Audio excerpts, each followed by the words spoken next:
Y'all know it takes a special track to do this. I'm on my P's and Q's, dripping sauce. It's just the fluid, it's the chef. I'm here to remind y'all I'm sick with it. My name is stuff that's hot, it's ubiquitous. Meaning it's one and the same, simple and plain. I'm all about my paper, the bacon, cheddar, and pain. I got these lanes running for the border. The talented Mr. Porter, keep it flowing like it's water. But here we go, there we go, creeping to a low speed. Is it him and his friend sitting in the nosebleeds? Play it cool, he ain't special just cause he's on TV. Everybody's hands up, acting like they know we.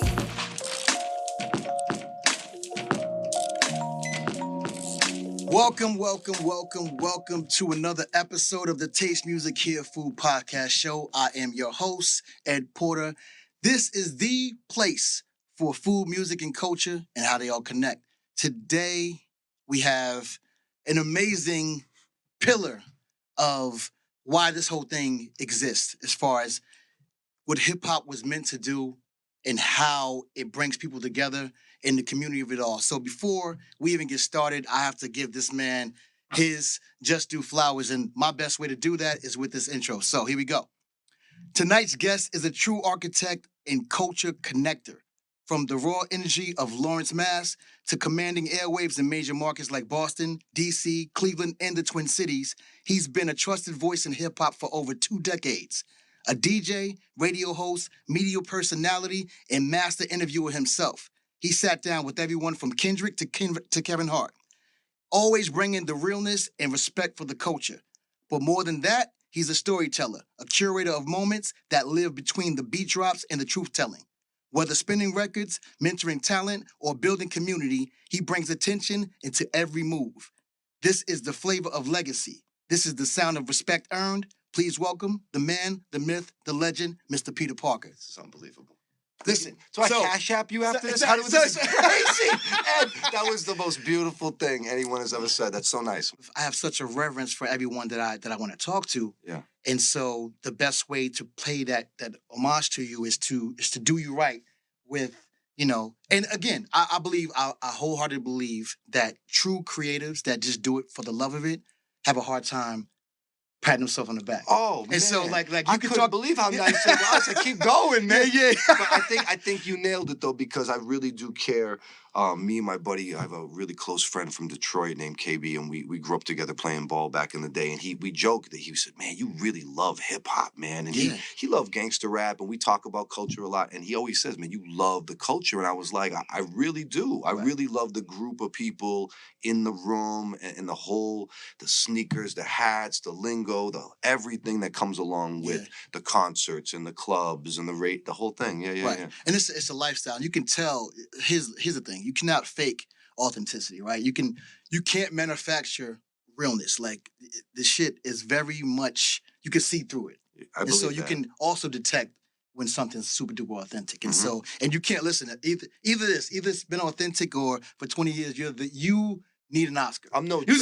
I'm no Drake, man. No, I really am not that good of an actor. I can't sing at all. Yeah. My acting range is very limited. How's your look in the wheelchair? Can you do the Jimmy wheelchair thing? Jimmy? I could probably pull that move off. You know what I mean? Yeah. But nah. This has really been a labor of love. I love what I do. I love people.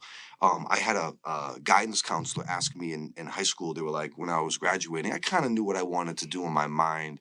Like, I was like, I could be like Bob Barker. Like, I could be on television. Like, I'm like, in my mind, gonna be a celebrity. Like, I don't know how I'm gonna get there in my mind, but this is what I'm trying to do as a kid. And she's like, well, what do you think you could do? And I was like, well, she was like, well, what are you good at? And I was like, making people smile. And she like looked at me and she's like, what are you gonna do with that? I'm like, I think I'm gonna figure something out. But like, in my mind, that was like the easiest answer. Like, what I enjoy poking at people, joking, and how before we did this, we were laughing in here. You guys don't know, me and him have been hanging out for 20 minutes before this, busting each other's balls with the hats and everything like that. But like, that's really what I love to do, is interact with people, and then the conduit of sharing music and culture is the connector. Absolutely. And the hat is a signal. The sneakers is a signal when you're connecting with other like-minded people out in the field. When we were starting, no social, so you walk into the mall, I see them Jordans. Absolutely. Oh, I see that hat. Where'd you get that hat? And now you're making a friend off the hat. It's like, yeah. So it's always been a part of it, you know. So talking about, your love for it and how let's get into the that eureka moment for you. Oh man. That first off, there's a moment. Anybody who's ever been to Lawrence, Massachusetts. Yeah, Lawrence is crazy. Lawrence is crazy. Lawrence is a rough city. I was born in Lawrence. It's super rough, right? And so, how do you go from, wanting to do all the things you want to do, in a place like that, and make hip hop that conduit to make the story's even crazier. So I was born in that area in like the Merrimack Valley in Lawrence, Massachusetts, and then my parents and my family, we moved into like New Hampshire. So I grew up about 30 minutes north of Lawrence, about 45 minutes to an hour north of Boston. Gotcha. In a really, for like the first 10 years of my life, in like a super secluded little small town. With like no access to culture or anything. So as I was getting a little older, 9, 10 years old, MTV, my dad had MTV in like the early 80s, like when it first came on so he could watch ESPN. Right. So I was watching MTV as it was breaking. Like I'm talking about glued to a Michael Jackson for the first time. Right. Everything for the first, I'm watching everything for the first time. Run DMC and Aerosmith. I'm like, what is this? Yeah, you know what I mean? You're crazy. So I was really put in a situation where with no phones, no like older kids in the neighborhood. So my imagination was like really put to the test. Right. And when I stumbled on, it was the gateway for me. The first time I heard Run DMC, low-key like scared me. I did not know what I was listening to. I heard Mary Mary. I was like, what is this? Right. I did not know really what it was when I first heard it. And then parents just don't understand with Will Smith and them. That was so easy to digest. Right. But when I'd be out, like, my dad would send me out, like, pull the weeds up in the backyard, like, get outside. And I would listen on the Walkman to the B-side of the scratching and the beatboxing. And that was really the beginning of, like, the DJing and the storytelling, because the singles are big on that. But the culture of that album, He's the DJ, I'm the Rapper, is phenomenal. The B-side is great. All the beatbox stuff, Ready Rock C, he's amazing. So that really got me really excited about it. But then when I was in like the 5th or 6th grade, a buddy of mine had left a bag at my house and there was like cassette inside of it. It was a Maxell A-side, B-side type of dub tape. You could like, whatever, it was like multicolored. And the A-side was Public Enemy, Fear of a Black Planet. Oh, yeah, and the B-side was Ice Cube, America's Most Wanted. That's a crazy... So I put in America's Most Wanted and heard the first song on America's Most Wanted where he's saying, fuck you, Ice Cube, on his own record. And I blew my mind that someone could have a record with the chorus screaming F you on the chorus to them. himself, yeah. It spoke to me in vault. I was 11 or 10. It spoke to me. I'm like, this is it. And I just, at that point now, it was like an explosion. And this is like 1990. So Belle Biv DeVoe was huge. Yeah. Like all these Hammers really just done his thing. Vanilla, it's a huge explosion of hip hop. And I was going into junior high school right when that was happening. And that was the beginning. At that point now, I'm like, this is my thing. I'm dancing to like running, jumping through my leg. Three lines. Yep. 3 lines in your eyebrows, trying to wild out. Like I was a completely. And then the kids that I was going to school with now in junior high school, they were coming from more city environments, and now it's like, oh, this is what I'm doing. Right. And it was just like, oh yeah, this is my thing. So that's probably a good segue for you later on in life now when you started doing college radio, because now you're exposing the younger versions of yourself to just that up to that point, I made so many friends sharing music. So like I would see a person going through a hard time in school, like someone getting picked on in school, and I would be like, hey, I'll borrow my tape for the night, or like listen to this. Right. A kid got transferred to my school, my buddy Leeds, when he was a kid, and he's big, the big guy. They're whooping him every day, fighting in the hallway because he's the biggest kid in school. Right. He's sitting in the thing like this in home ec. He got the Metallica on his back. I'm like, you like heavy metal, bro?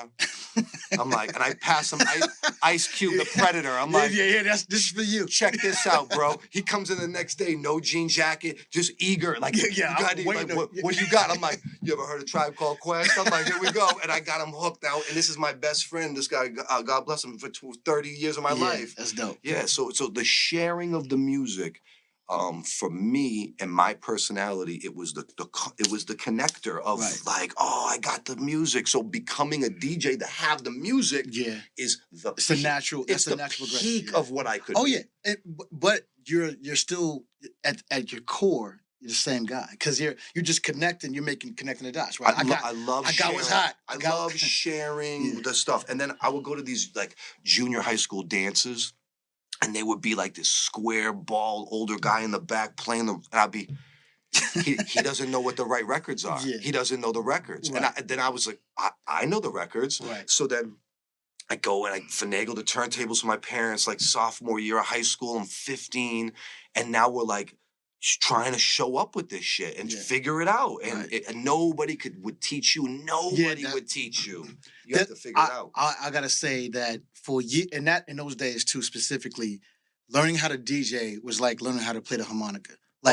Like nobody, there's nobody teaching that shit. Gonna teach. Nobody's teaching that. There's no there's no YouTube. You can't watch nothing. You can't. You just gotta fuck some turntables and some needles up. You gotta figure it out. My first pair was from Upstairs Records in the back of the Source from Harlem. I ordered the starter pack with the belt drive joints. Yeah, the Geminis. You can't even cut on them. Yeah, those are Geminis. So dude, I had those too. A labor of love, man, and doing the high school dances and Sweet 16s and everything, and just being like, this is gonna be my little platform of how I'm gonna make money and connect with people. And another thing, when I was young, like 14 or so, a lot of my friends started doing like experimenting with drugs and drinking really heavily. It was really like shocking for me. And I had a parent that had been going through struggles with alcohol and was sober at the time, but I wasn't into drinking or drugs or anything like that. So the DJing gave me an opportunity to be a part of my peer group and not participate. Right. So then I would be able to go to the house parties and DJ, and everybody's going crazy. And this is ecstasy's getting introduced and ketamine and crazy drugs. And I'm like in the corner sober, like, oh, this is rocking, like just playing whatever. You know what I mean? Like just kind of low-key dodging the bullet in a way, like trying to, but I wanted to be included. Yeah. So it helped still was the coolest thing. It helped me a lot. All right, so we're going to play a little game. Yeah. We call it On the Fly. Go ahead. All right, so it is going to be a fast-paced word association type thing. I'm going to give you a word or a phrase. Okay. And you're going to say the first thing that comes to mind. Let's go. Okay? It's called On the Fly. All right, first. Yeah. You got one mic and one verse. Yeah. Who's spitting it? Rakim. 86 Rakim, 87 Rakim. Okay. But okay, like classic Rakim of that era, Paid in Full, Follow the Leader Rakim. Yeah. Every president. Okay. Yeah, that but that's the dream. Modern day right now, anybody that I could pick right now to spit on it? Nas. Nas is my guy. Arguably the greatest. Yeah. He's Like you get a Nas verse. I mean, what else? Shout out to my buddy Static Selector works with Nas and has records with Nas. This blows my mind. You know, it's amazing. Yeah. All right. What's the one record you never leave out of a set? Oh, Remo. What is it? What happened to that boy? I play that every time I DJ. I love that beat. It's a smash, though. Yeah, it's like a guilty, but that way, the way that the Neptunes production comes. First off, that's quintessential Neptune. So that's when. That's prime, perfect. Yeah, so that's when they had 45% of the airwaves, and the record blends with everything. Anything it creeps in really well. Oh, and the sonically it cuts through anything. It's a great record. I mean, that would be the first record that comes to mind that I play every single time. Okay. I DJ. Craziest thing you've seen go down in a radio studio, uncensored version though. Oh man. I'm gonna remove one name from this. Take all the names out. Okay, there's no. Okay, I just don't want to get into this like that. But in Boston on Sunday nights, they had a radio show, and it was sponsored by some guys in town, and they spoke about these guys on the air, and then they turned around and the dudes were all in the studio. So it was like they really like put themselves into a corner. Like these dudes were in the studio ready for action. Yeah. Like I've seen stuff like that. Like I've seen people do after hours stuff that's really crazy, like really risking it all, bringing females into the building late at night and stuff. I've seen some crazy stuff like that. Yeah, I'm sure. Yeah, Shout I out. was always so happy and lucky to be there Right. that I was always on my best behavior. Because I was like, 9 times out of the 10, I was the only white guy at the black radio station. They're like, he sound good, but I don't know. And, like, and I'm like, just trying. And then, I was always like trying to just make it work. Yeah. That's dope. That's dope. Yeah. All right. What's more nerve-wracking? DJing in a stadium crowd or interviewing a rap legend? So, and the reason why I asked that, because we do know. So you can pull up a million different video clips of a hip hop. And the reason I say hip hop legend, because when you get to a certain point, they make it hard to be interviewed on purpose. This is real. It is very difficult to interview someone that you really enjoy. Right. If you listen to their music, you're gonna show up and think you know them, and they don't know you. Right. And that's kind of the hard part, because I'm a fan first. I love hip hop. I want to share it with people, and I'm like Chris Farley from Saturday Night Live. Idiot, like that's me. I'm like, yo, Rakim, remember when you made Paid in Full? That was really great. Right. Like, no, but like I got a chance. One time I did an interview series on the red carpet at the BET Awards, BET Hip Hop Awards. I mean, Future, Q-Tip, all these, Khaled, all these people coming down. But when I saw Rakim, I told my partner I was with to shut the mics off, shut the cameras off, and I just wanted to thank him and talk to him. Yeah. And I didn't. I probably could have gotten pictures and a full interview, but for me personally, and I was chasing Kendrick that day. I was fighting for interviews with really talented people, but when he came, I was like, shut it. It was such an instinct. I didn't even think about it. I didn't prepare that, but my instinct was shut it down. Right. Thank you. Right. For what you've done for this. Yeah. You know what I mean? Nah, that's dope. All right. Describe your DJ style in 3 words. Oh my God, man. An absolute train wreck. I throw myself under the bus when I DJ. I don't prepare anything. 3 words. A fucking train wreck. Yo, shit dope, though. It's a dope train wreck. A dope train wreck. Yeah, who doesn't like a train wreck? I'm an improv performer. Yeah. So sometimes it can just be, but I'm really throwing myself into it, dog. Yeah. I'm all in. Yeah. Okay. All right. What song instantly brings you back to Lawrence, Mass in the 90s? Man, I would say it takes me back to when I was young. I would say it would be an 80s record. Okay. I would tell you what my childhood screams Def Leppard. Okay. Pour Some Sugar on Me. So here's my mother's 85 Ford Escort. You know what I'm saying? Yeah. So this is what's dope about the 80s, right? Specifically the mid 80s. There was a point in time to where there was so much melding of just music and culture, right? Yeah. And so like everybody listened to that shit. Yo, music is awesome. I love everybody. Yeah. Listened to 100%. these songs. Like, and everybody's seen Rad. Massive, massive pop records written really well. Exactly. Yo, like Bobby Brown, Every Little Step. Hanging Tough, New Kids on the Block. Yes. Things like recordes that I noticed you keep naming all these Boston acts. I would say stuff like Bell Biv DeVoe, Poison. You know what I mean? Like, I think New Edition, Cool It Now. You know what I mean? I get it. Yeah, stuff like that. Maurice Starr all the way. Okay. Hits, B. So, you know they are hits. Yeah. Undeniables. You know what's crazy too is that, because of these things, and you've been in the room and a part of and witnessed like a mass amount of people's come ups. So like you've been privy. Seen everybody from 02 to now. Yes, which is crazy. You're like how I feel. So my claim to fame is I've had every cereal from like 85 to now. You're like cereal head. Yeah, I'm into this. The novelty stuff of the 80s was the best ever. Listen, crazy. That's right? like the you gotta be dedicated cereals and stuff. Ghostbusters, Mr. T All-Star Crunch. Yes. Nerds, Smurfberry Crunch, all D all the above. Yes. You were that for all of these crazy ascensions from nothing to something. And you've interviewed and talked to like the who's who of just the industry. It was a part of the job, but it was also like the greatest little like gift you could get, like being able to talk to someone like J. Cole, or like I sat with Kendrick. There's an interview you probably saw on the internet with me in a room with Kendrick when the Good Kid, Mad City. That was the week that Good Kid Mad City had dropped. So he was really new. I knew what he was. I knew what it was going to be, but you never know it's going to be this. Like Wiz Khalifa, the first time I saw him, I was like, this kid is like 6'5" with these tattoos. Something going on with this kid. And then I kind of was in the beginning too, like I thought he was cool. I was into it, but then I watched him and I was like, oh, he's gonna do it. Yeah, he's moving different. And then he was doing Ustream when we weren't even doing that. Exactly. And then I saw that effort, and then I watched it crack, bro. It was really crazy.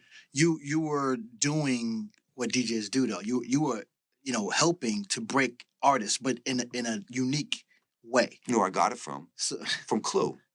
So, because I remember the Clue freestyles when he had Nori and Cannabis and all of them when they were brand new. So if you can get the guys when they're new and hot first, you can ride the wave with them going into the game. And I learned from guys like Clinton Sparks and my man Chubby Chub, these guys, great Boston DJs that were like branding. The brand, like what is this thing? Right. It's Peter Parker, Spider-Man. What is that? What Mr.Peter? What does that stand for? And so you really have to position yourself with artists and brands in a very thoughtful way to pull this off. Take me back to when you heard that generational talent, like a Mac Miller. Yeah. Right? I have a great story. Mac. Okay. I used to talk to Mac when he was in high school on the phone in the cafeteria his senior year. That's crazy. Who kid called me to get Mac Miller's phone number because I was the only one that had it. That's crazy. Mac was he was a really good kid. He got into drugs really fast, and I remember it happening kind of fast for him, and it changed his personality a little bit. But overall, he was phenomenal. And he, even when I interviewed him, the long form stuff at Go 95, he was really thoughtful. He was really great. Yeah, I put a tweet out. I said, if Nas was a little white kid from the suburbs, Mac Miller took that and put it on his website, I remember. Because he would brand new artists at the time. It was like, this is before kids. Yeah. So I was able to, he gave me exclusive records. I used to speak with him, and he was a great kid, man. Mac was one of those uber talented, like way too talented for his own good type. You know what I'm saying? Savant, bro. Yeah, Savant. for sure. He said, he has a line. He said, I saw the brightest lights and I went for the hardest drugs. The talent and the spotlight are like sometimes can be oil and water. The gift that helps you create this wonderful thing. And even with Kendrick recently, I was saying to my wife, I was like, think of this guy. What is he, 5'5", 5'7", this little guy out there with 50,000 people singing along with the song. You got to be wired a certain way to even pull that off. Yeah. It's not for everybody, man. Nah, it's not. You could have the talent and not have the thing to do that. Yeah. There's a certain switch you got to be able to click to be able to put yourself in the right headspace to be able to shoulder that type of... Dude, it's not a light thing. It's a heavy lift. And I've seen artists go through it backstage. I've seen guys come off stage looking like they left a piece of themselves out there. Yeah. I've seen guys looking for vices before they went on stage, trying to get through it. So like, and I'm talking about established guys who we know, you know what I mean, that were having struggles, I would say the personification of the different places an artist goes through would be watching a DMX show. So, so he's first off, I'll put it, the 3 best performances I've ever seen in my life. Yeah. 2 of them were with Michael Jackson. So I saw... Crazy, you saw Mike twice. Twice. God. Yeah, at the Garden. You know what I'm saying? So... Oh my God, listen, bro. Michael Jackson had grown men cry. Mike couldn't do 3 fast songs in a row. They would do 2 fast songs and then a Prime MTV when Famous was really famous. Yeah, exactly. And he was putting out a joint every 4 years. So it was like you had to wait for the Olympics to come out for Michael Jackson. Everything was number 1. Yeah. So to show you, there's a few people that have that kind of whatever that it is that make people feel a certain way. Grown men, so much so, and I'm gonna show you how. It's something about the aura. I was in Vegas. We went to the Michael Jackson Experience, right? The damn hologram had me in tears, bro. Wow. Like in fucking literal tears. Yeah. Like He's Heal such a the World part of- came on. Like Heal part the of our lives. Yeah, there's it really is. there's a I believe I truly believe this with art. Whether I don't care what kind of art it is. If you can tap into emotion, Yeah, that's what it is. that's where it's at. I always said with the radio, it's about making them feel something, whether they're angry at you or they're excited, Something. as long as they're feeling something. And then there was times in when I was doing B96 where the character I was kind of playing on B96 was a little bit more of an aggressive thing. And we were really like, yo, just trying to get people fired up. Like, Right. what can we get away with? What can we get them to talk about? Because it was such a disconnect before social media. You know, I was on like an island. It didn't matter. Yeah. Do whatever. Exactly. Get them fucking mad. I mean, whatever. The next to that feeling is Yeah. DMX. Dude, Because 98, man. he ran you through the gauntlet, bro. Oh, Like he you was the go from best. how do you go from from growling to prayer to crying? You like, saw the Hard Knock Life tour? yeah, oh yeah, oh yeah. Listen, yeah, that was the first off, best. he was whooping ass. He was he was You drinking that blood, that like the yeah. Alizé The and Henny, Alizé and Henny, that- yeah. No, I sound set in just the last big sound set they had. He was here, and I know his DJ is a heavy hitter. We're both in the same DJ crew, so nonstop. Shout to him, and he's like, "You want to meet X? You want to meet X?" I was like, "Definitely."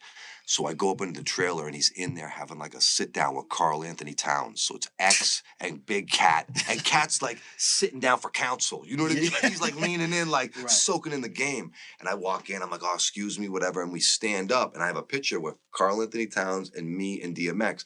I didn't even look. I just turned to X, and I was like, "I just want to tell you, man, that you are one of the greatest. If you never heard this from Right. today, at least, you're one of the best to ever touch a microphone." And he was so gracious, man. Yeah, he's so I met X through Wadeen. Yeah. And he Family, was yeah. while I was doing he was gonna do a restaurant thing that I was helping out with.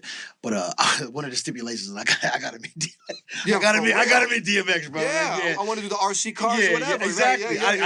I gotta meet X, yo. And so he was just a super Yeah. super duper humble. Not what man. you think. Yeah, You not go, completely. no. Nah, no, nah. he was so like cool, man. And Bronx and Yonkers is like, Yeah, and I used to live in Yonkers too. So we, It's right there. so we had the slow bond connection. So it Right. was some shit to go to. it's very cool. So who did you see early that you completely championed before they even thought about themselves being where they are now? Oh, wow. An artist or like a person? D. Somebody I championed early that didn't even see it in themselves. Right. Ooh.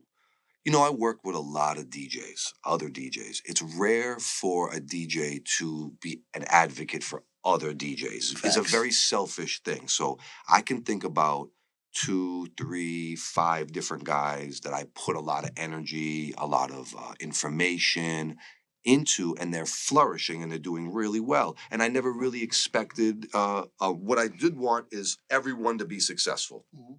I didn't want to be the only one to have something and to have peers or people. And if I had to lift you up a little bit to get up with me, I would do that. And whatever that sacrifice is, to me, it was worth it to have a peer then, because I had to leave home for this. I couldn't bring any of my day ones with me, any of my real close friends. And to make friends on the fly at late 20s, early 30s can be challenging, especially when you're like talking to 400,000 people every week.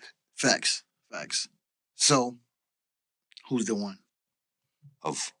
Who's the one person you could say that, and you don't have to give a name, but that you saw more about what their potential, what they, lack of a ceiling was more than they saw in themselves. Because, and the reason why I say that, because I also, with following your career, there's a lot of mentorship that you just naturally do, right? Yeah, because if coming from sports, it's like a teaching thing. Like Right. I'm not going to be someone that's just going to take. And then I had so many DJs I met on the way up, and they were awful, like sociopaths, like just rough, fucking really whack people, like not likable guys. And I just want to be the opposite of that. I can't really give you a name, but like interns that became friends, guys, local bar DJs that now are DJing on huge stages and stuff like Right. that. I'm proud of everybody, Right. and part of my career was sharing this stuff. It's a unique part of my specific career that sharing my stuff has been part of it. Right. And a lot like, so the parallels between, DJing and even just music and the professional cooking field is the same. So it's a very much blood sport as far as I the get it. competition, right? So Yeah. very rarely, like you said, we run into, just like you said, you run into DJs that are complete, assholes, and there's chefs like that too. I get it now though, why guys had walls up when I was younger. I was thinking about it last week. I'm like, oh, I get it. It's tough. It makes sense, but Yeah. here's the other thing.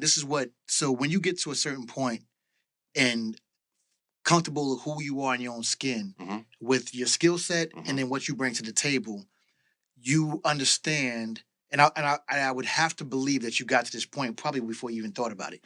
You get to a point to where you understand that, one, like you said, it's a communal thing Mhm. for many different aspects. But Mhm. two, I have no, like, I'm this way to this day. I have no problem sharing all that I know. I've And the reason, always been like that, yeah. and the reason, here's the other reason. This is when I really came to grips with it. Here's the deal. I'll show and share with anybody all the knowledge that I have. Yeah. At the end of the day, on their best day, they can never do it how I do it. No, me and you are the same type of guy. David Banner gave me a really great interview early in my career when I was like an intern. I was in a studio kind of typing on something. He comes walking in. I'm like, Banner, like really extroverted. Like he's like, yo, what's up? He walks in. We sit down for 45 minutes, do an interview. We're laughing. It's great. Like I never met him. He had play out. So he was popping. Yeah.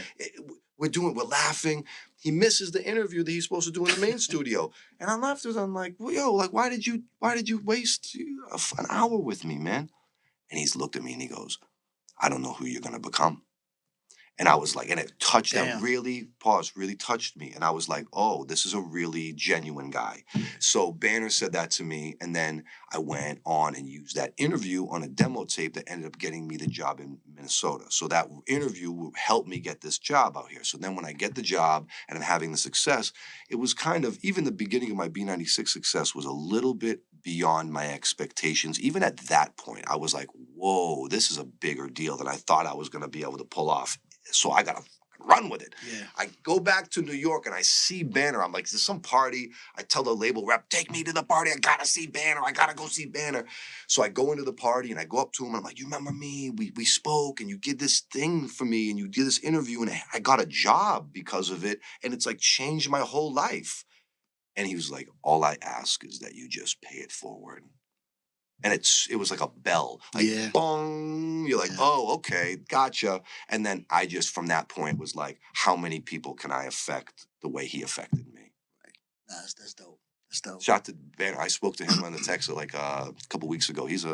Banner's like, that's the guy, bro. For me, and I never met him, but he's one of those guys that he makes you feel like you know him if you've never met him. Don't 100%. Like just because of how he, Yes. and he just looks and presents to be super duper genuine, and I can't see it. I went and boxed with him. When I was training, I was working with like trainers out here boxing, and I took him to a gym, and we both had like trainers in the thing, and we were both like working out, and you like doing this thing, and you look over, and it's you can't become unfamous. Yeah, you see, homie from the video is in the ring with you. Yeah, exactly. And we're throwing hands, and you're like, man, it's like, he's just a wonderful guy, man. Yeah. And that relationship early on gave me a lot of confidence. They're like, dope. oh, this guy is giving me two minutes of his time, you know? Yeah, that's dope.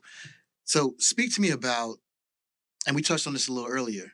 Well, you did as well, about being the white guy. Right, so I know that there's something I'm very familiar with. Yeah, man, you can't shake it. No, it's on me, man. But there's a thing. So I, in my humble opinion, I believe that hip hop is the most inclusive genre of music to ever exist. I love it. And there's nothing that will ever come close. There's DNA from every other genre of music embedded into hip hop. Yes. The reason why I believe that most hip hop heads doesn't have biases is because they have a reverence for the art. Therefore, you have to have a reverence for the people. 100%. And that's why music is the conduit to eradicate Yes. all the nonsense. I believe that we talked about this on the phone with the explosion of mainstream hip hop in the early 90s, going into the 90s, the television shows that were kind of played out, whether it was Martin or Fresh Prince, or you go back to like Good Times, or even my family watched the Cosby Show every time it was on. It was kind of like mainstreaming and kind of connecting us. And hip hop it's tough to hate somebody that you admire.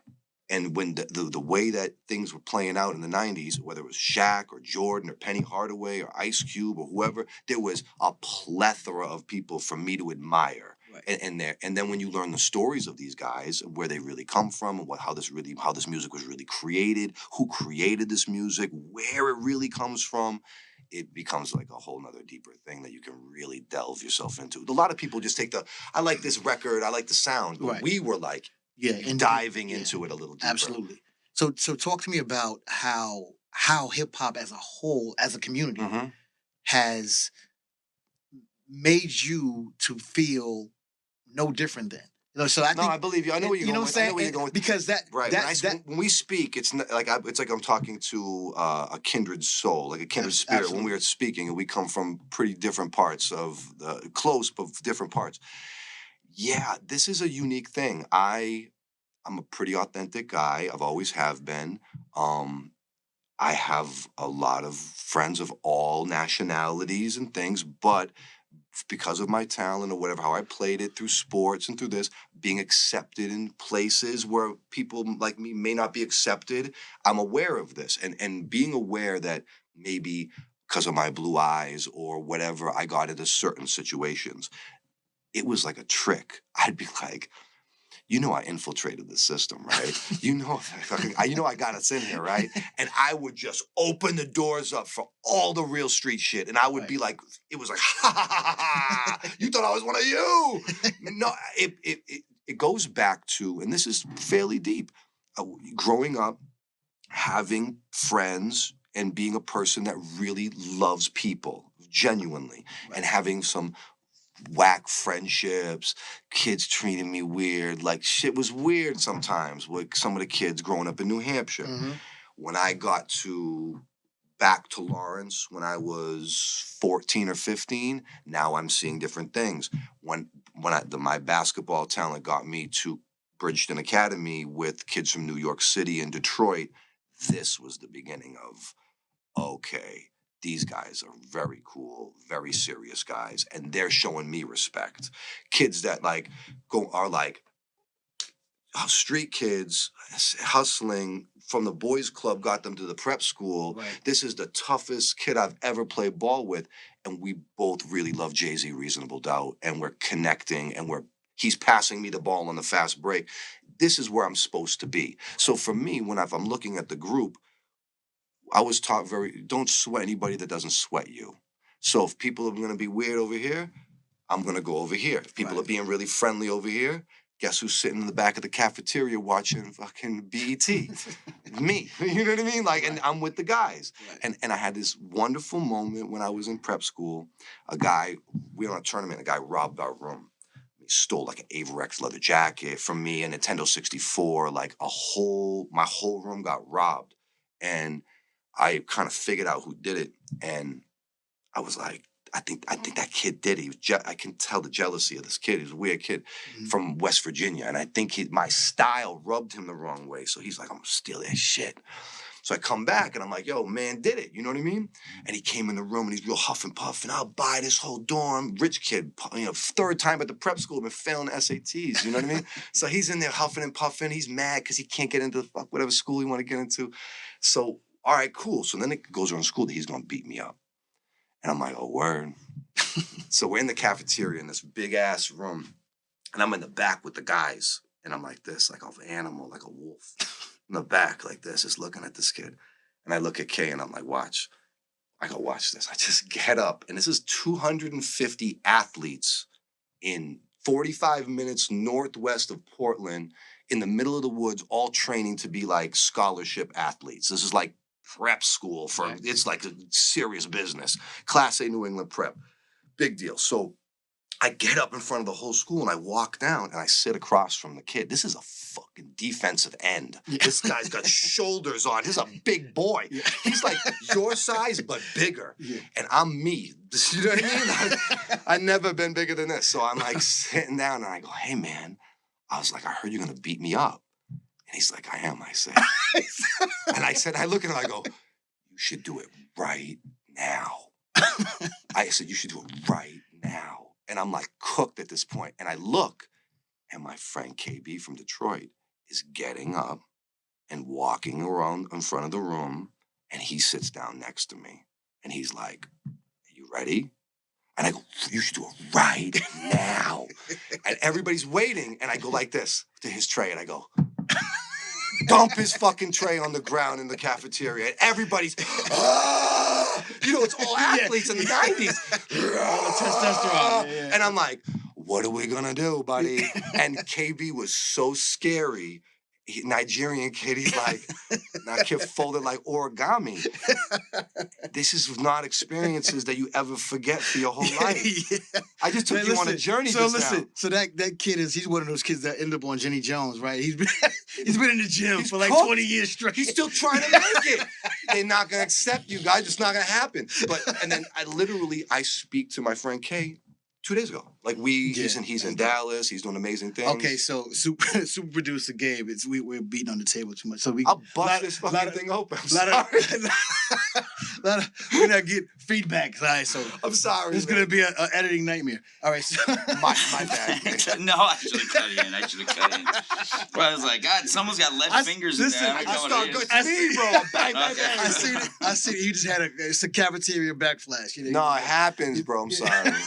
But look, dude, ask me like of me and you kind of worded it in a way that was eloquent of me kind of being accepted in a way. I don't take it lightly. I'm honored. You know what I mean? And that type of relationships don't. But I also think so. This is it's one of those things that you have to approach with care because there is a certain reverence. Yeah. That the coach gives any participant. Yes. And so you have to be. So I don't care black, white, or green. You still have to be accepted. So you can be of of a certain race and still not be accepted into the culture. I know a handful of guys like that. You know what I'm saying? So I know a shit ton of guys like that. Yeah. And so the fact is when you get that stamp, like okay, you're one of us. It's not something that I think anybody should take lightly. I believe that is the major difference between the golden era and today. Yes, the barrier to entry is a lot lower. Oh my God. There's no barrier. That's my point. But I was hazed and watched for the right reasons. Right. To make sure that I was in it for the right reasons. And like when I joined Heavy Hitters and I became part of that DJ crew, and my buddy Haitian Pat was like, we watched you for 10 years. And I was like, there's like an olive branch or something ever? Like, I'm here, bud. No, but they, guys switched up. Yeah. EDM music came around, looked appealing, people switched up. And I kind of just has been my mission from the beginning, you know what I mean? Is staying true to this stuff. Gabe's gonna kill us. Sorry, buddy. I have ADHD. I cannot control any of this, so. So do I, so I'm going crazy back here. I'm the wrong guest. And reflect, so you've done a lot of like major things specifically on radio and a lot of markets. So this is like something that most don't ever get to touch. It's amazing, bro. So how you can bounce. So before, when I'm talking about even non-syndicated shows, I'm talking about actually being in the market. Yeah, go move in the market. Yeah. And become the number one show in the market. Dogs, take your city over, man. And it's not an easy thing to do. And it's a hectic thing. I'm gonna tell you the real story behind when you see me do this stuff. 1 or 2 people make that decision in an office, and they say, "Here's the group we have in front of us. Maybe no, bring this guy in."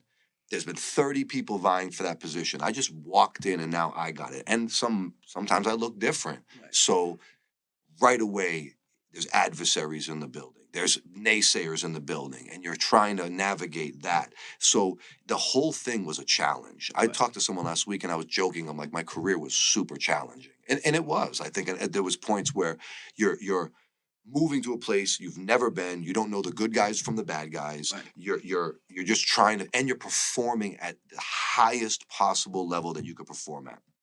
It's something that me and Remo talk about it all the time. I don't have a therapist. I just call Remo when he's at work. And We're going to get you on payroll. yeah, no, he's on payroll. Trust and believe he's on payroll. And just trying to figure out the nuances of this whole thing. It's not easy. So because of that, what would you say, and the reason that was a lead into this question, what would you say was some moments of heights that was like, you know what? Because I have to believe, you were so much on a bullet train that it had to be a blur. It was. It had to been like I don't even know I was. I don't even know how I got here. I didn't drink as a kid at all. When I played sports in college, I didn't drink in college. I kind of like started when I got into radio more because it was free and available. A lot of stuff was fueled with like Red Bulls and vodka, like fired up at parties. Because you bring me, you say, oh, we're going to bring you to this thing, give you this radio job. You're going to be at the club. It's great. Dude, you're walking into someone else's city, into their party, into their radio station, and you're trying to like move the needle at this thing. Nobody knows you. So it was really crazy. I don't know how I pulled it off. I should have quit a bunch of times, but I made like a commitment to this. And I felt really lucky. When we're growing up, you know this, like you're growing up and everybody's like, I'm going to be this when I grow up. I'm going to be that when I grow up. I'm going to play in the NFL. I'm going to play in this. And everybody has these kind of things that they talk about through junior high school, into high school. And I watch people just quit on their shit. And I was like, yo, you didn't even try. Right. I just said to myself, I'm going to go all the way in and I'm going to be the one that pulls it off. And then now you make that decision. The same decision I said that I'm going to make this Division III basketball team or I'm going to go do this. But even as a young kid, I was transferring school. I couldn't make this. I'll go to this school. Oh, this is cool. Oh, we'll go to this one. Oh, this is great. We're going to this college. I was not really hell-bent on people, places, or things slowing me down from getting this. Yeah, no's not an option. And no, it's not an option. The athlete in you that going through those, that heavy conditioning as far as mental dexterity and strength and willpower is what carries you through all that shit. So when I started this conversation, I told you about how my parents had me like in that little podunk little area. Yeah. You know how when you get cut from the freshman team, you get cut from the JV team, you're like seventh man your junior year, and out of that group, you're the only one that plays college basketball. Do you understand the effort? Yeah.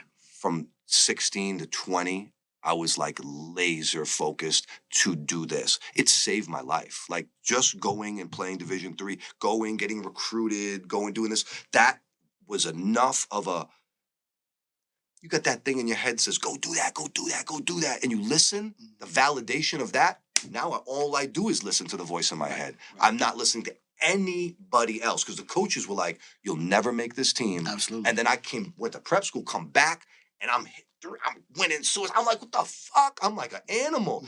You said I couldn't? Yeah. I'm dunking this high over the rim now. You see what I'm, totally, the old Chinese proverb, once you see the road broadly, you can see it in all things. I did that. And then once I did that, I can do anything I put my mind to an extent. Absolutely. No. And that's the, that is the secret to most things. I believe that, my grandfather used to say this to me all the time. He talked to me like I was a 30-year-old man when I was like 7. Yeah. And it's like those are like knowledge nugget grenades, the best, right? Though. It's the best. Knowledge grenades that go off like 20 years later. Yeah. He was like, you know what I'm saying? Whether you believe you can or can't, you're right. Right? Shit like that. I said all the time to my daughter. Yeah, it's facts. And my mother really was like an advocate. My dad was on the fence with all of this stuff. My mother was like, no. And she put me on stage when I was 2.5. At fashion shows and like modeling things when I was really young. Yeah, the blue eyes, I get it. Threw me out in front of 4,000 people, and I was speaking with my hands, and so I was very comfortable to be around large groups of people and getting on stage. I was desensitized to it at a very, very young age. With the way this, the way the world is today, specifically with social media and everything, Yeah.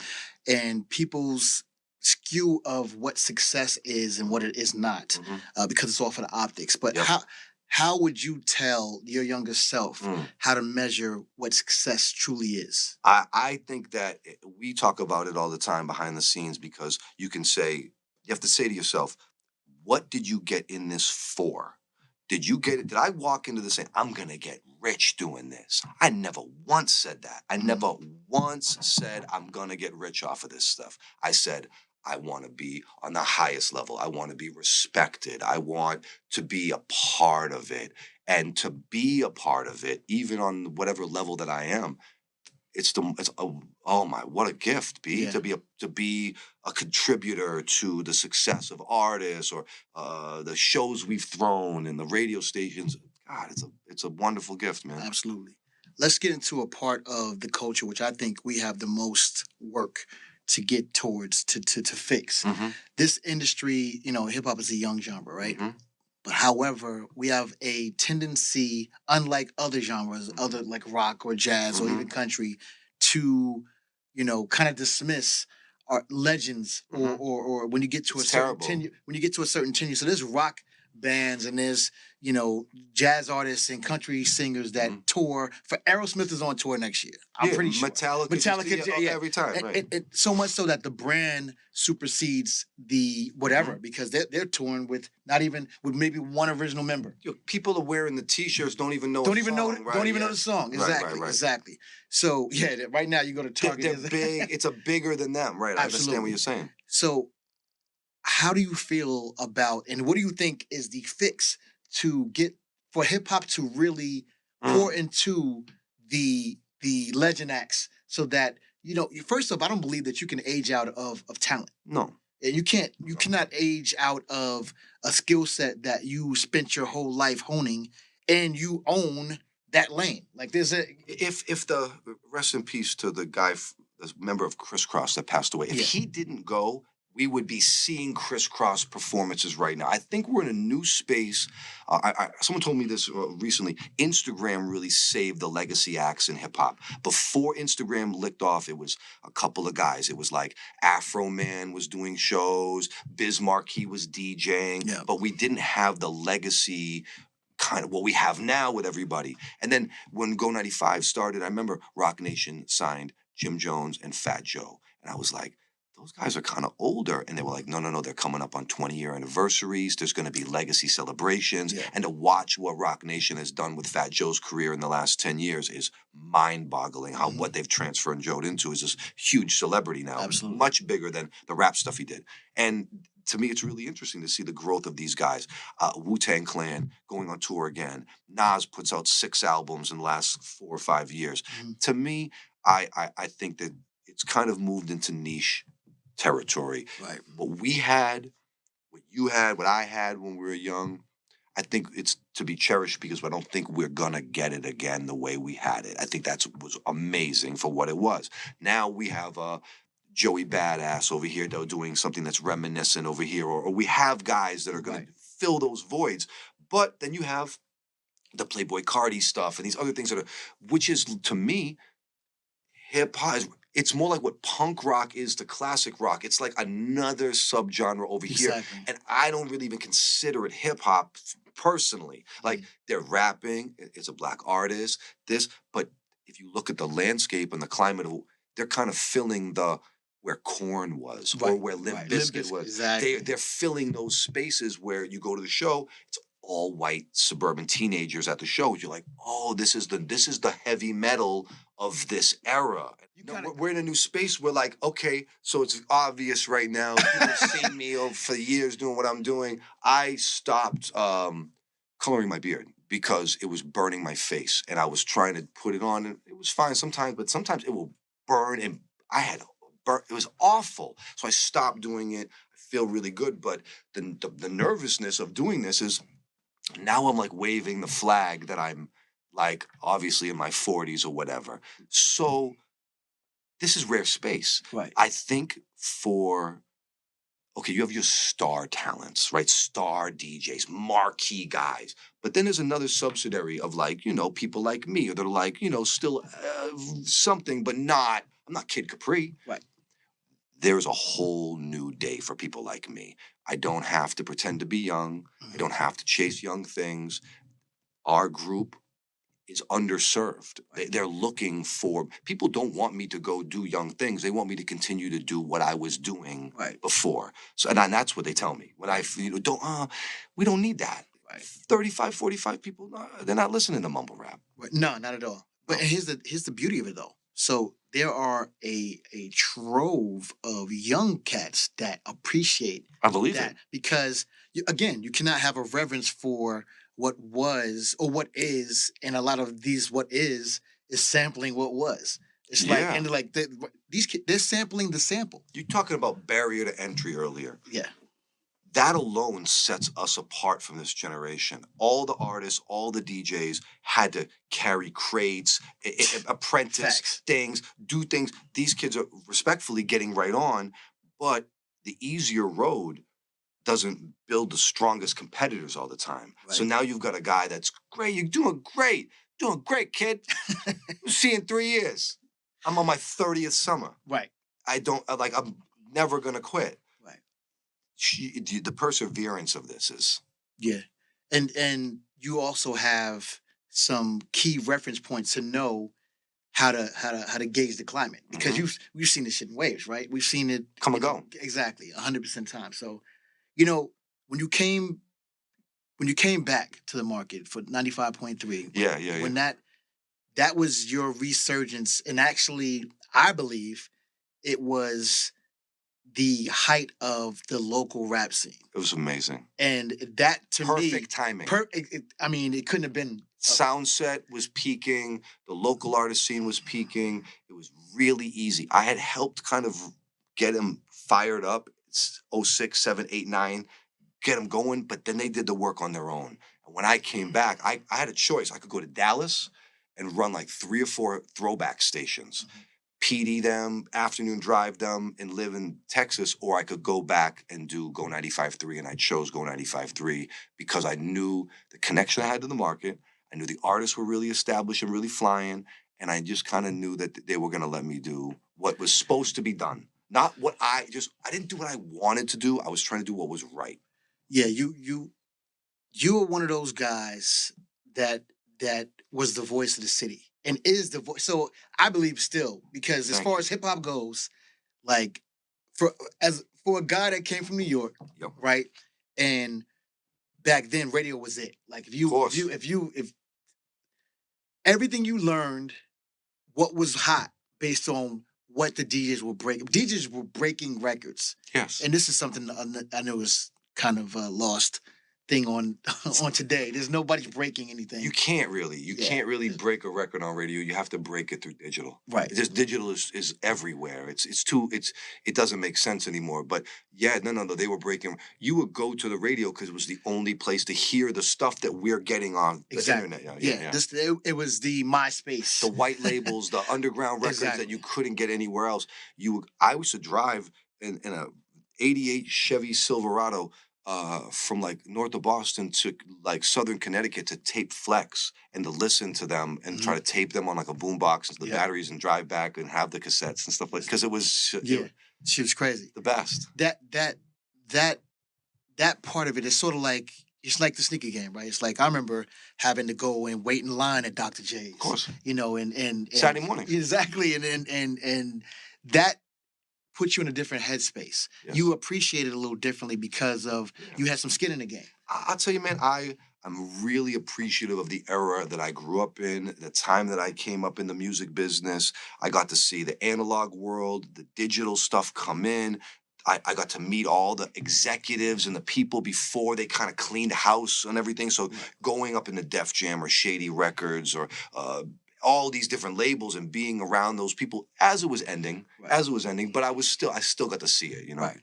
So what do you see the future of this as far as the mass media is concerned, because this ain't going nowhere. But this is it. What you're doing is it. You've got it. Like, we walked in and me and Remo were like, oh, God bless these guys with the real deal. Like, because there's a lot of people doing it, and I respect people that are, but dude, there's levels to this of professionalism, Right. of preparing the questions, the cameras, the lighting. Oh yeah, yeah. You're doing it phenomenal. This is what it is. And I think yeah, like, why would I put my effort into building something else for someone again where they could shut it off?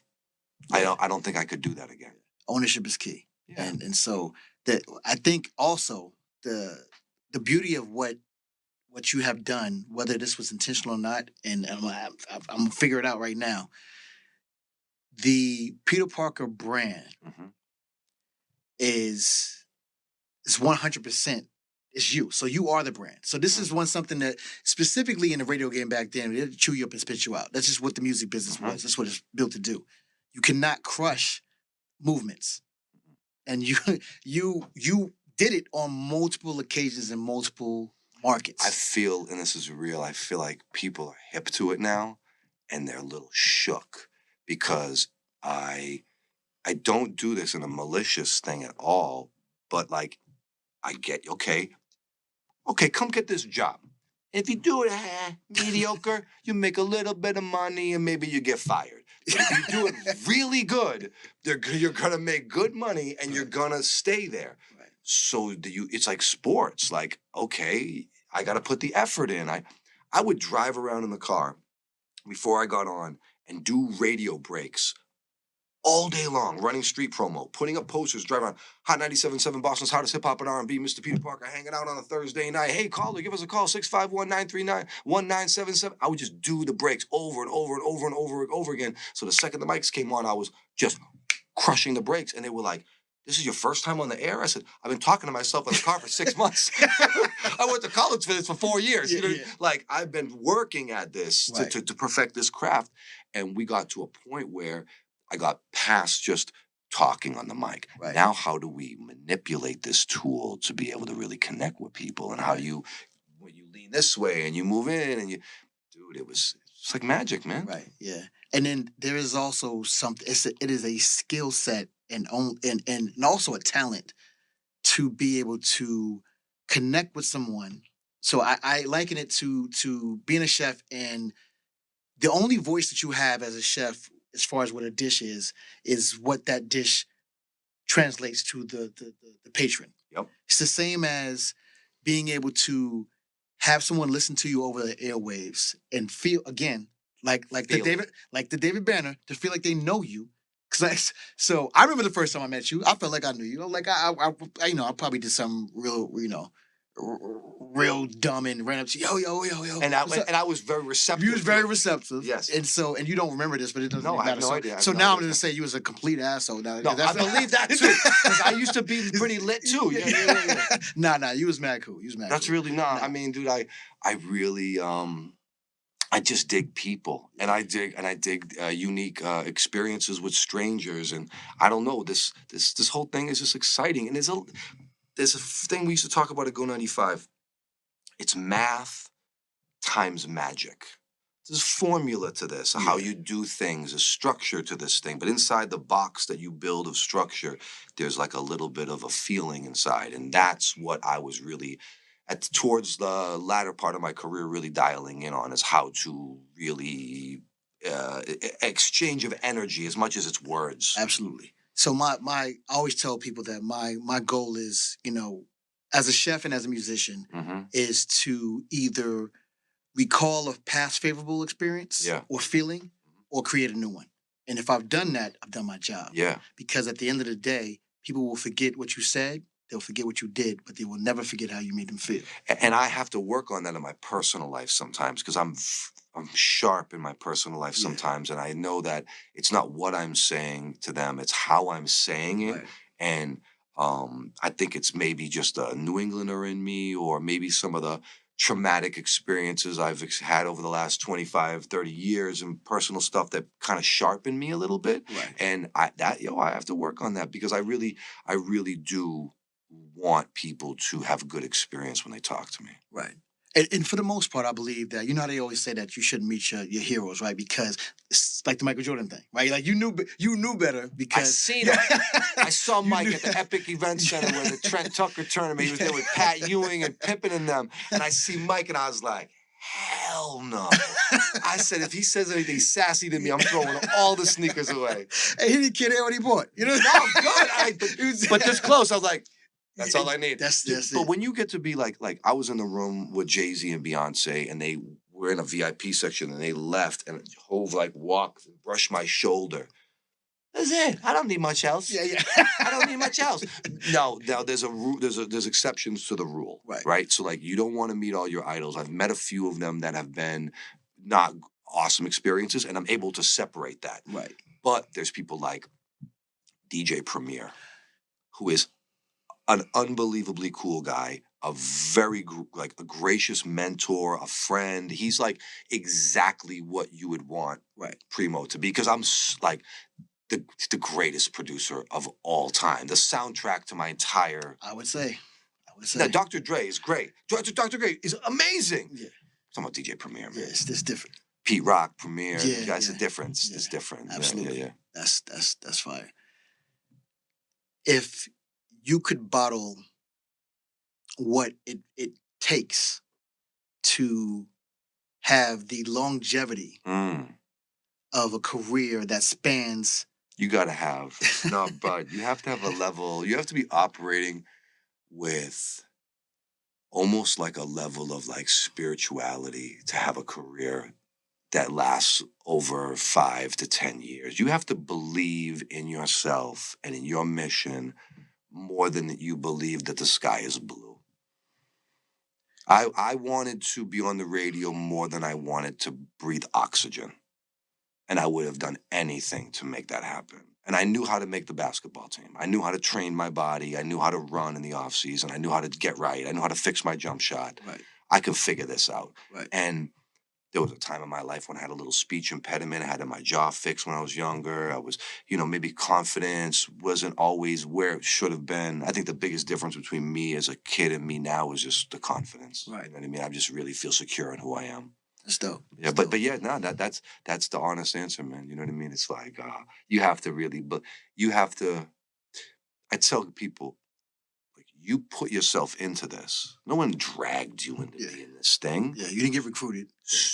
No, it's not who you put yourself into it. If it's not working out, take yourself out. Yeah.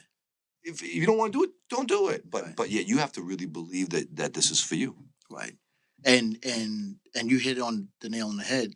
That takes an enormous amount of confidence. And Remo will tell you, I talk about the ills of this a lot. Yeah. I'm aware of the ills of it. I'm aware of the bad relationships. I'm aware of the shit. But this is my thing. Right.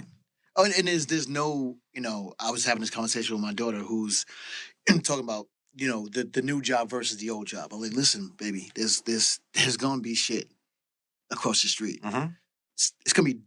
It'll be new shit. Mm-hmm. And for the first couple of weeks, maybe even a month, it'll seem like you made the greatest decision ever. It's always shit. There's gonna be, every place has their shit. You do. When you get a job, it's not about how good it is going in.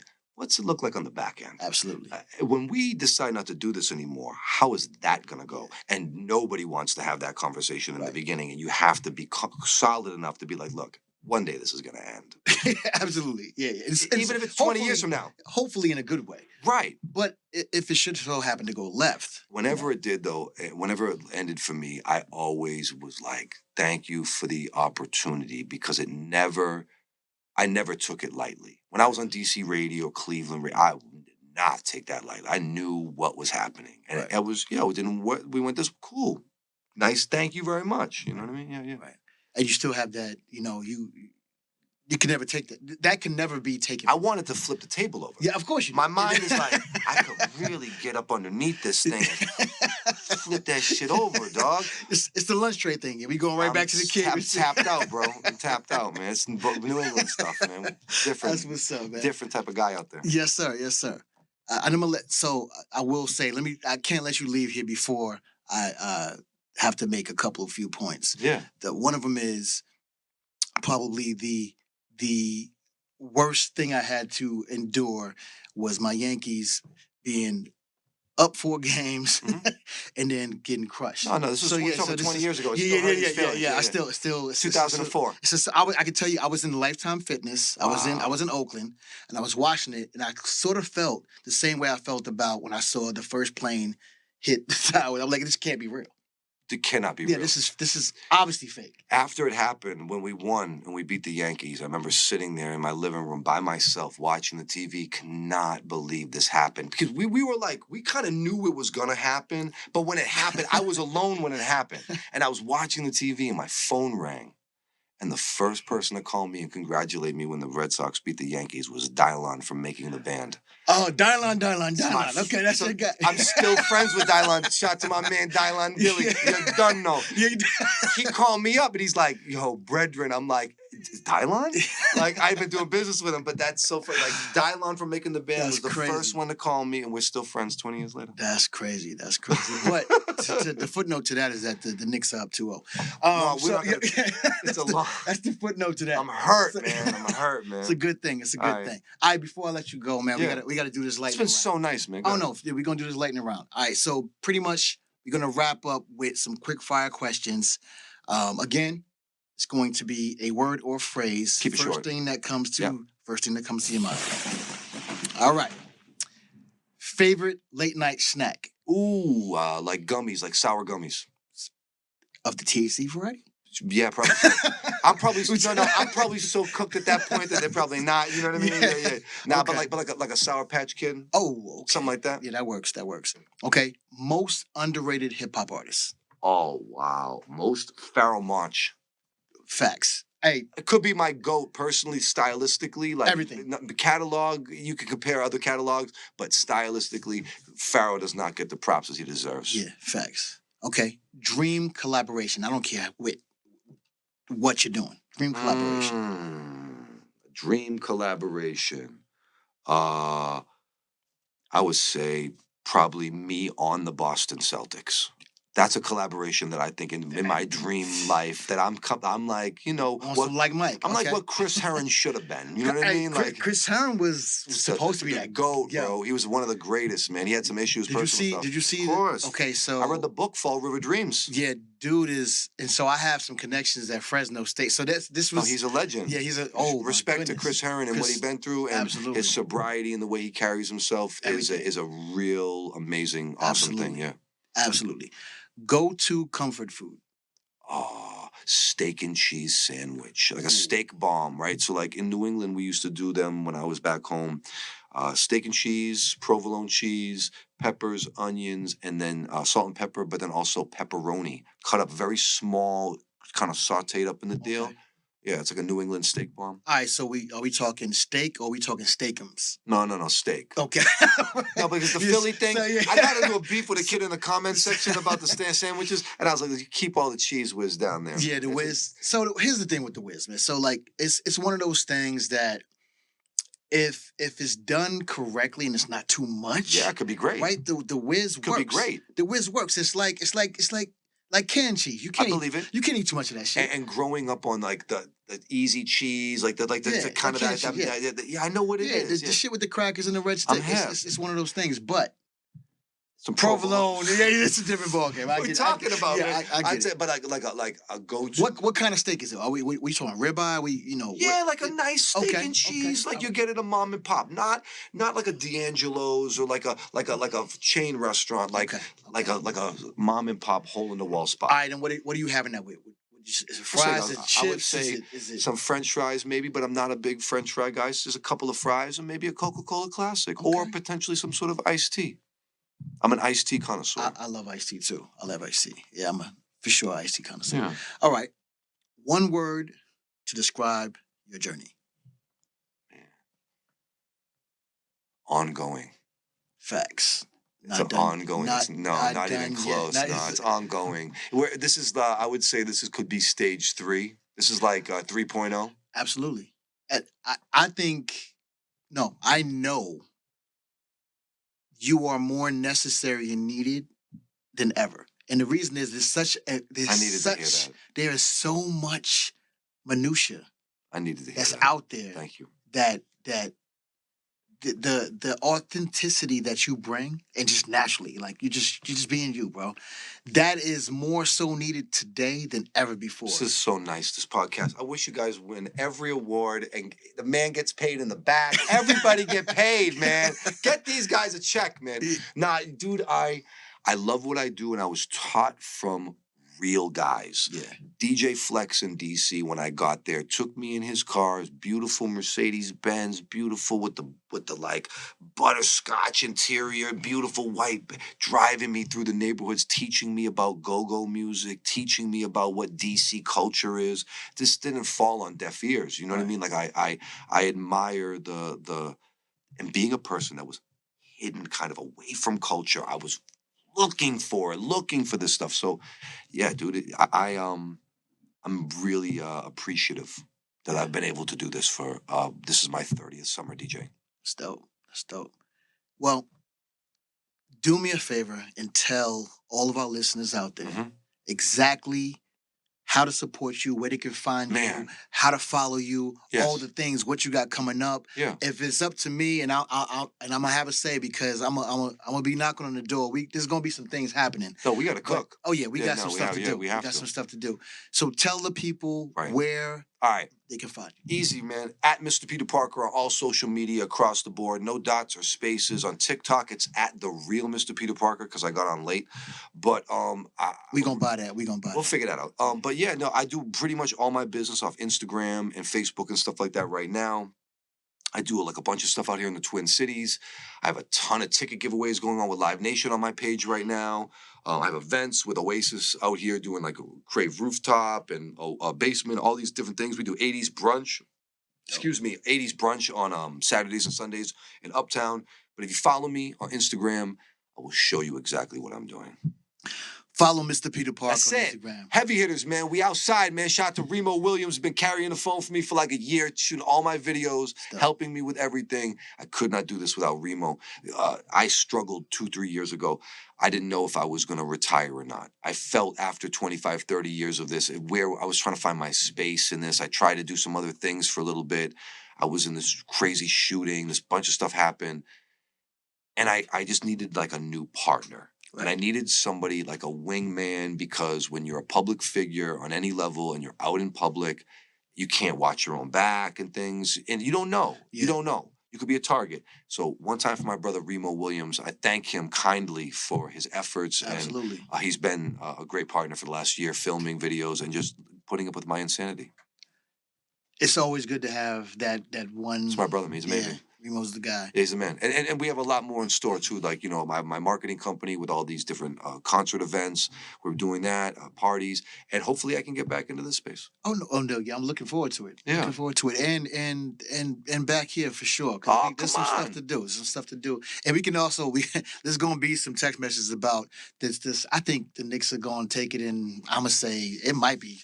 Maybe 5. I told Maybe Remo last week, I said, listen, man. You got 18 of them things, man. Every once now I got it. You got 18 of them whenever things, somebody man. whenever somebody say I got it, now I got to bring up my Yankee card, because we 27 times. No. So that's what I'm saying. I know who the Eagle Empire is, my guy. So 27 Trust times. me. My wife watches. She goes, Aaron George. She goes, Aaron George makes me. Aaron Judge makes me nervous. Aaron Judge is too big. Like, I said, I know they put steroids in. Oh, here we go. No, listen. We love in my house. One time I brought home a Yankees hat when I was really young because it matched an outfit. And I went into the bathroom and I came back around and I was like, where's my stuff? And he was like, oh, that piece of garbage I left out on the porch. I can't bring that back in the house. And I had to go exchange it the next day. Damn. He wouldn't let me bring it in the house. Hatred is real. It's fact. I get it. I listen, I had shout out to my boy Corey. So I grew up with one of my really good friends, Corey. He was a diehard Celtics fan. Yeah. Like I'm like, where the fuck did you come from, bro? Like how we're in the Bronx, right? Yeah. So how are you a Robert Parrish fan? Oh, the best. Like the Chief. The Chief. How are you like the Chief? And oh my God, he was like everything about his game was very square bearish too, but effective. Of course he was. That's why he connected with them guys. McHale and all elbows. Yes, yeah. Oh my God. I mean, so I went to D. Brown's basketball camp when I was in high school, and 2 years in a row with D. Brown, Robert Parrish at a camp. I went 2 years in a row, and now me and D kind of talk a little bit on social media, and I'm like, man, I love social media. You can be friends with your idols. That's me. Yeah, no, we're good. No, but we can wrap this up. Yeah, man. So again, follow Mr. Peter Parker on social media, IG specifically. Check in on him. This has been the Taste Music Here Food Podcast Show. I am your guy, Ed Porter. Till next time, peace. Eddie, thank you, man. So kind, man.